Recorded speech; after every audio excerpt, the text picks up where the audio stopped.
दोस्ता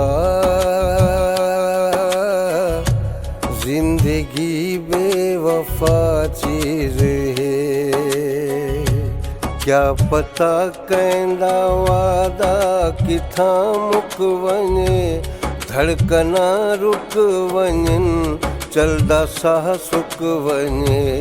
ये भी मुमकिन है ए वक्त वल ना मिले, तू ते मैं ना मिलूं या ये पल ना मिले।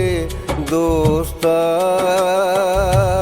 बस इहा अर्ज है तैं कनो, मुँह मुहाबे दी बेरहम दुनिया दे विच, दिलों ना सही चलो इवें रस्मन सही, मिल वञूं जे